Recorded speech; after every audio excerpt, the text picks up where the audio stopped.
আমরা 21 নম্বর অঙ্কটা সলভ করব।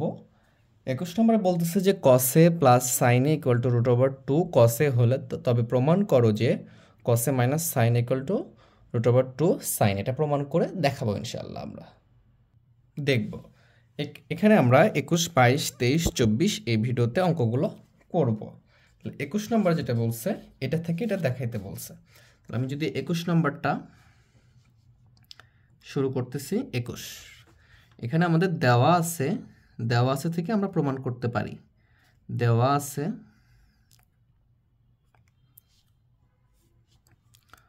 কসে প্লাস সাইনে equal to root over two কসে, এটা আমাকে দেওয়া আছে আর আমার প্রমাণ করতে হবে কসে মাইনাস সাইনে রুট ওভার টু সাইনে। ভালো করে বিষয়টা খেয়াল করব।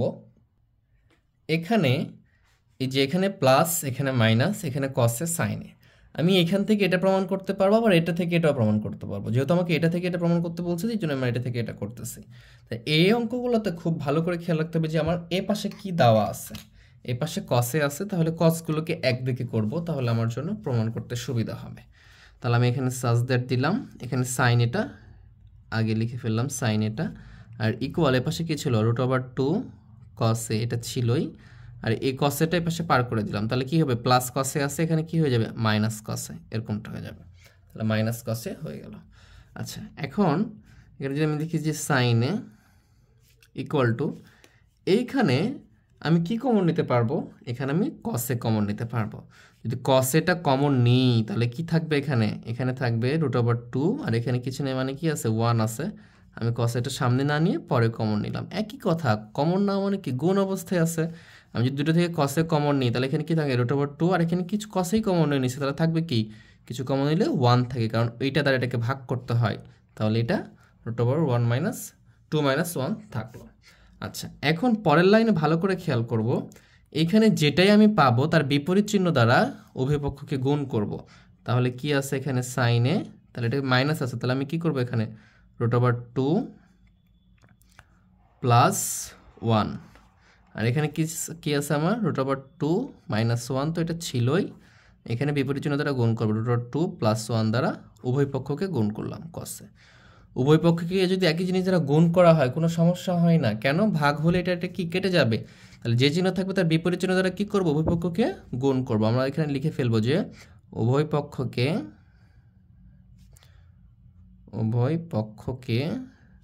Root over two plus one দ্বারা গুণ করে। আচ্ছা, যখন গুণ হয়ে গেছে, এখন যদি দেখি এখানে কি হচ্ছে আমার, এখানে এই দুটো কি হবে, তাহলে গুণ হয়ে যাবে। যদি গুণ করে দিই তাহলে কি হবে, রুট ওভার টু সাইনে হবে, কারণ কি সাইনের সাথে রুট ওভার গুণ করলে কি রুট ওভার টু সাইনে, প্লাস ওয়ান গুণ করলে কি প্লাস সাইনে, ওয়ানের সাথে সাইনে গুণ করলে সাইনে থাকবে, equal to root over two minus one root over two plus one. এটাকে যদি আমি এ ধরি তাহলে এ মাইনাস বি, এটাকে বি ধরলে A minus B A plus B. তাহলে আমরা জানি এটা কি হবে, এ স্কোয়ার মাইনাস বি স্কোয়ারের সূত্র। তার মানে কি, এর উপরে স্কোয়ার মাইনাস ওয়ান বলে কি তার উপরে স্কোয়ার, আর এখানে কি থাকলো আমার কসে যেটা ছিল সেকেন্ড ব্র্যাকেট দিয়ে রেখে দিলাম, গুণ ছিল। তাহলে স্কোয়ার আর রুটে কি কেটে যাবে না, কেটে গেলে কি থাকে টু, টু থেকে যদি এক বাদ দিই মানে কি ওয়ান, ওয়ানের সাথে ওয়ান কস গুণ করলে কি ওইটাই থাকবে। তাহলে আমার কি আসতেছে এখানে যদি আমি লিখি যে রুট ওভার টু সাইনে প্লাস সাইনে ইকুয়াল টু, এখানে থাকতেছে কি টু থেকে ওয়ান বাদ দিলে কি ওয়ান হয়, আর ওয়ানের সাথে কস গুণ করলে কি শুধু কসেই হয়।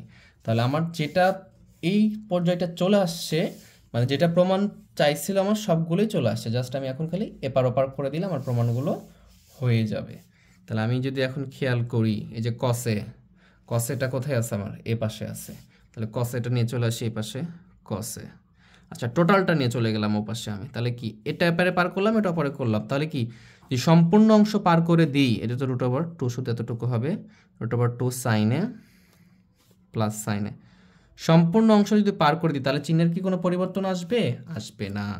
তাহলে কি আছে আমার এখানে কসে, এই সাইনেটা যদি এপাশে নিয়ে আসি তাহলে কি হবে মাইনাস সাইনে, আর এই পাশে কি থাকতেছে রুট ওভার টু সাইনে। এটাই আমাকে কি করতে বলছে, প্রমাণ করতে বলছে। তাহলে আমরা এখানে লিখব প্রমাণিত। এখানে কি লিখবো আমরা, এখানে আমরা লিখব প্রমাণিত। তাহলে এটার অঙ্ক সমাধান হয়ে গেল।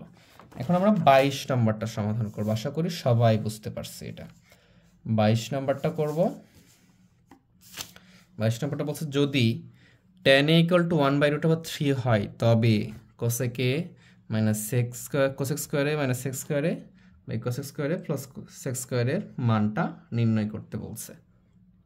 আচ্ছা, এই অঙ্কটা যদি আমরা একটু সহজভাবে করতে চাই, একটু অন্য নিয়মও করতে পারি, আমার মনে হয় এটা সহজ হবে।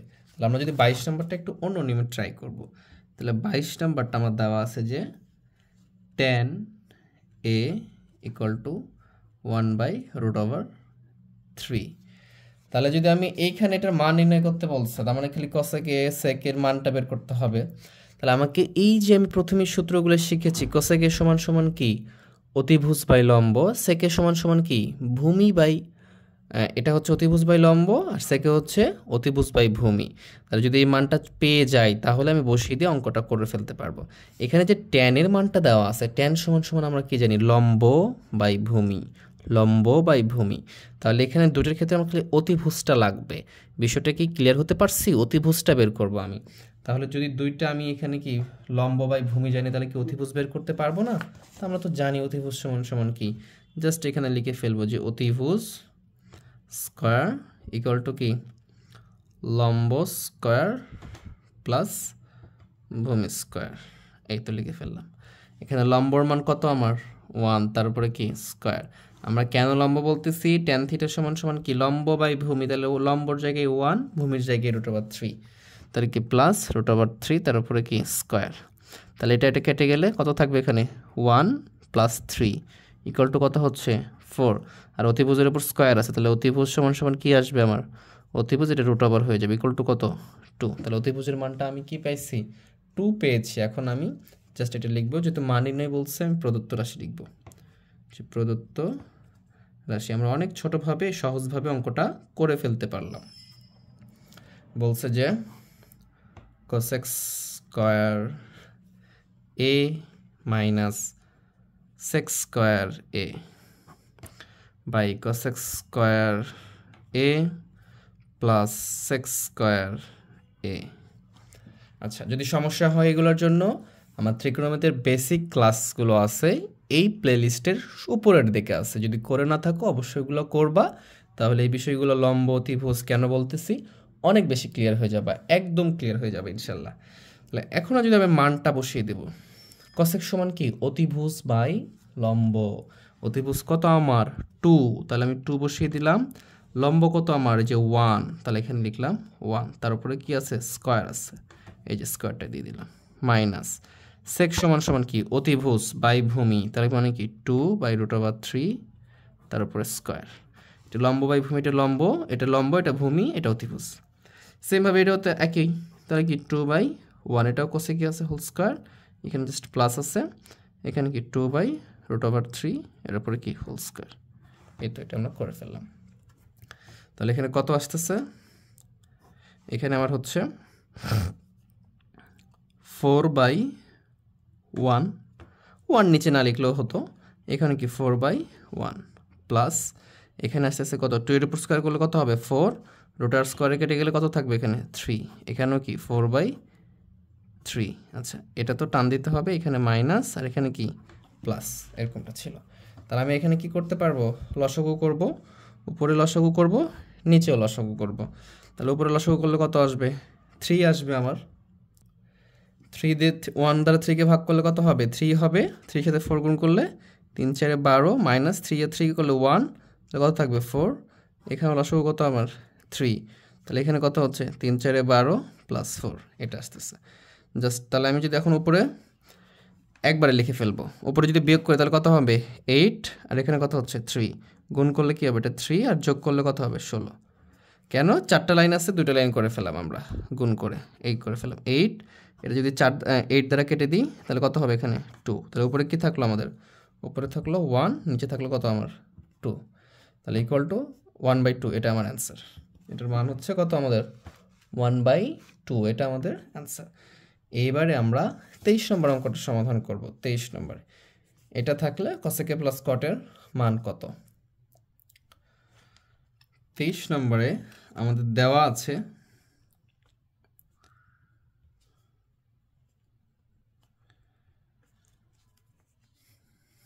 cosec a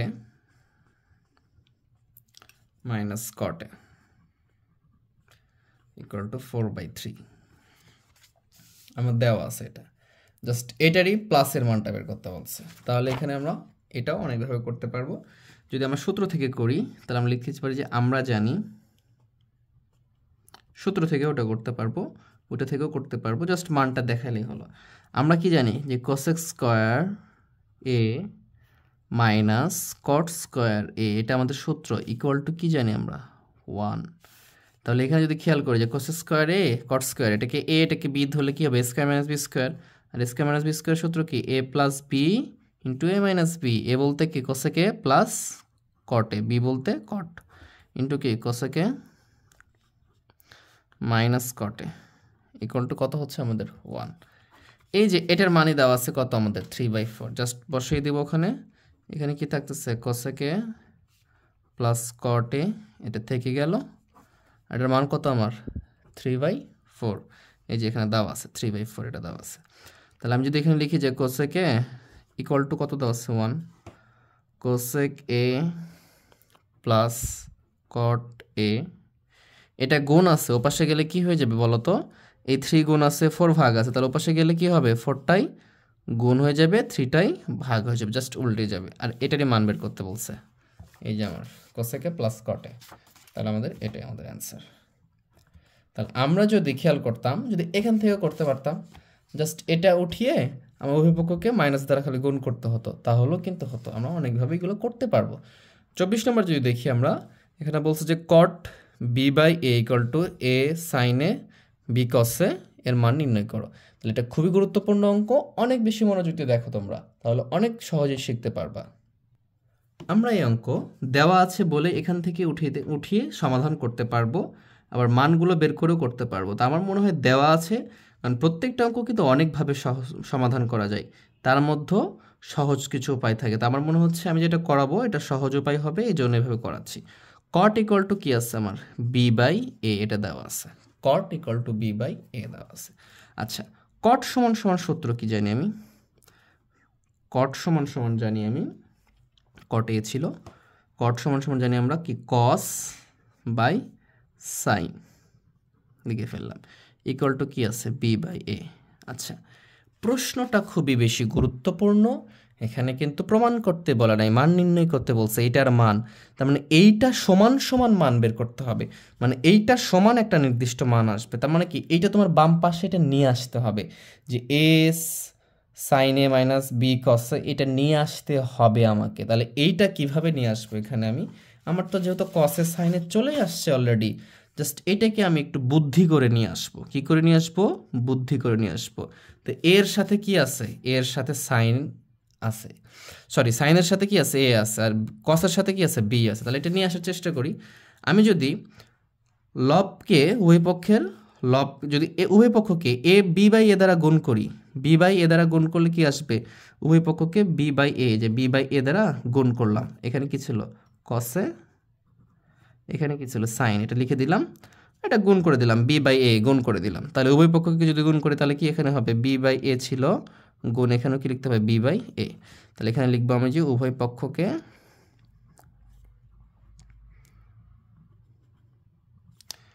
b/a দ্বারা গুণ করে আচ্ছা সাইড নোট রেখে দিব কেন গুণ করলাম কারণ a এর পাশে sin এর পাশে কি আছে a cos এর পাশে কি আছে b এই তো আমাদের চলে আসছে cos চলে আসছে তাহলে এখন যদি খেয়াল করি সাইনটা তো উপরে আছে সাইনটা কোথায় আছে যোজন বিয়োজন করতে হবে যে আমাদের সাইনটা প্রথমে আছে তাহলে যদি আমাকে এটা কি করতে পারবো উল্টিয়ে দিব তাহলে উল্টিয়ে দিলে কি আসবে এটা a sin a আসবে আর b cos a আসবে আমরা কি করলাম এটাকে উল্টিয়ে দিলাম তাহলে এখানে কি আসবে a আর a গুণ করলে কি a স্কয়ার b আর b গুণ করলে কি b স্কয়ার উল্টিয়ে দিলে কি করতে হবে ওই পক্ষকেই আমাকে কি করতে হবে উল্টিয়ে দিতে হবে এটাকে আমরা ব্যস্ত অনুপাতিকও বলতে পারি উল্টিয়ে দিয়েছি নিচেরটা উপরে করছি উপরেরটা দেখো দুই পক্ষেই করছি কোনো সমস্যা নাই এখন আমাকে এখানে কি চেয়েছে মাইনাস চেয়েছে আমরা একটা জানি যে বিয়োজন এবং যোজন করলে কি আসবে যোজন করলে প্লাস আসে উপরে আর হরে মাইনাস আসে আর বিয়োজন যোজন করলে লবে মাইনাস হরে প্লাস। তাহলে আমরা কী করবো, এটাকে বিয়োজন যোজন করব। তাহলে যদি বিয়োজন যোজন করি কীভাবে করে ভালো করে খেয়াল করো। বিয়োজন মানে হচ্ছে আমি লবটা লিখে ফেলবো, যেটা থাকবে ওইটা বিয়োজন বলছে, এই জন্য মাইনাস দিয়ে হরটা লিখবো। হর কি আছে, বি কসে, এইটাই হলো বিয়োজন। মানে লবটা লিখবো তারপরে হর লিখবো, মাঝখানে মাইনাস দিব, তাহলে বিয়োজন হয়েছে। যদি বলতাম যোজন তাহলে কি লিখতাম, লবটা লিখতাম প্লাস দিয়ে নিচেরটা উপরে লিখতাম, মানে হরটা লিখতাম, তাহলে হয়ে যেত যোজন, মানে যোগ দিলে। সেম জিনিসটাই লিখবো আমি, এ সাইনে নিচে যোজন করতেছি, তাহলে বি কসে। নিচে যেন আবার লেখার সময় আমি খেয়াল করি যে এটা যেন আগে না লিখি। এটা হয়েছে কি বিয়োজন যোজন, যদি কি করতাম যোজন বিয়োজন বলতাম তাহলে উপরে যোগ করতাম নিচে বিয়োগ করতাম, তখন এটা যোজন বিয়োজন হতো। আর এটা সবসময় মনে রাখতে হবে, আগে লব লিখবো তারপরে হর লিখবো, আগে লব তারপরে হর। বিয়োজন বললে উপরে বিয়োজন, যোজন পরে বললে নিচে যোজন। আর যদি বলতাম যোজন বিয়োজন তাহলে উপরে যোজন নিচে বিয়োজন। কেন বিয়োজন যোজন করছি, যে উপরে মাইনাস আছে এজন্য।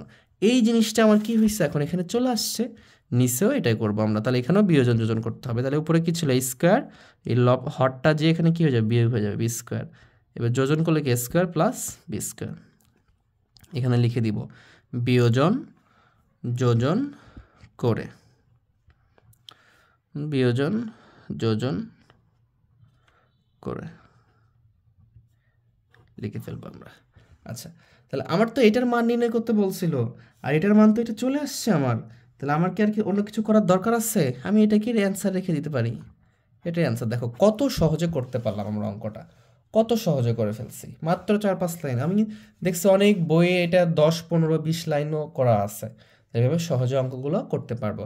যদি এরকম আরও সহজ সহজ অঙ্ক করে নিতে চাও বা বুঝতে চাও, তাহলে অবশ্যই আমাকে কমেন্টে জানাও যে তোমরা কোন অঙ্কগুলো চাচ্ছ। তোমাদের চাহিদা অনুযায়ী আমি আরও ভিডিও করার চেষ্টা করব ইনশাল্লাহ। আর যদি আমার ক্লাস দিয়ে কোনোভাবে কিছুটা উপকৃত হয়ে থাকো, তাহলে অবশ্যই আমার সাথে থাকো। এই জন্য সাবস্ক্রাইব করে লাইক করে দিও আর বন্ধুদেরকে শেয়ার করে দিও। তো আজকে এ পর্যন্ত, আল্লাহ হাফেজ।